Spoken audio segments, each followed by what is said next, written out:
Kayo po ba mga bossing ko ay problemado po lagi tungkol sa usapin ng pera?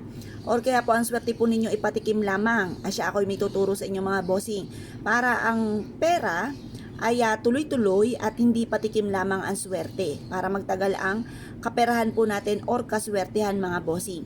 Magtatawag po tayo ng swerte at para tuloy-tuloy. Magsusulat po tayo naman dito ng tatlong 8 mga bossing. Linawan nyo pong magaling mga bossing. 8, never ending luck. Magkakaroon tayo ng never ending na swerte. Yan, ba't ba lumalabo? Yan. Magkakaroon tayo na never ending na swerte. Never ending luck. Magkakaroon tayo ng maraming pera. Tuloy-tuloy na pasok ng swerte sa pera. Tapos susulat nyo po dito yung amount na matagal nyo ng pinapangarap. Halimbawa mga bossing ko ay 5 million. Magkakaroon ako ng 5 million. Bukod sa aking sipag at tiyaga, double time sa pagkayod, makakaipon ako ng 5 million. Magkakaroon ako ng 5 million.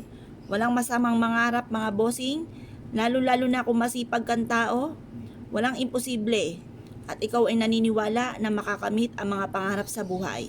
Yan po, magkakaroon tayo ng 5 million mga bossing.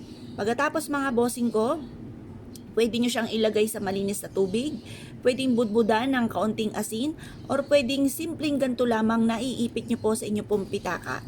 Ang dulot po nito ay swerte mga bossing. Pwede rin naman na ilagay nyo ito sa isang pouch, tapos lagyan ng konting asin at isabit sa inyo pong main door or sa inyo pong bintana.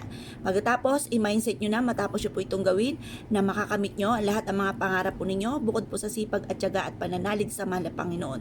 Proven po ito na maswerte basta't may 100% kang paniniwala sa mga gantong mga pamamaraan mga bossing. Ngayon pa mga bossing, kung kayo po isa sa mga naniniwala sa mga gantong mga pamamaraan, ay mas mainam mga bossing ko na maging positibo po kayo. Alisin ang mga negatibong isipin, yung mga negatibo na nagaganap sa buhay po natin ay ipagdadasal ng taimtim at yan po mga bossing ko yung makakatulong upang sa ganon kayo po higit na makatrak na swerte at mag-goodbye na kayo sa mga problema. At saka yung pangarap natin, yun ang lagi-lagi nating sasabihin. Halimbawa po, yayaman ako at magiging matagumpay. Ganyan po mga bossing, kahit nasaan ka man. Ako po mga bossing, basta't biglang pumasok sa isipan ko, kahit ako'y nakaupo sa trono, lagi ko po sinasabi, yaman ako at magiging matagumpay. Yan po ay magaganap. Huwag ka lang maiinip, basta sipagan nyo lamang, iwaksin nyo muna sa isipan nyo na kailan kaya darating yan. Basta sipag lang po ng sipag mga bossing, makakamit nyo po yan mga bossing. Walang imposible sa mga taong masisipag at madidiskarte at hindi nakakalimot magdasal.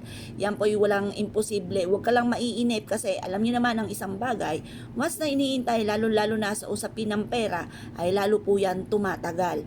Huwag niyo hintayin, kalmado ka lamang, ipagpasa Diyos niyo at lagi niyo po sasabihin na nakatunghay ang mahal na Panginoon, di ako pababayaan, magiging okay lahat, magiging matagumpay ako sa buhay at magiging matagumpay po kayo. Soon, huwag lang kayo maiinip mga bossing.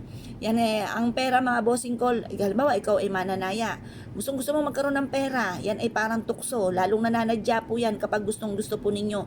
Kaya kalmado ka lamang, pero gumawa ng mga pamamaraan para maging matagumpay, kagaya ng sipag at tiyaga at double time sa pagkayod. Kaya kung kayo pinaniniwala mga bossing, ay siya, good luck po sa inyo po lahat.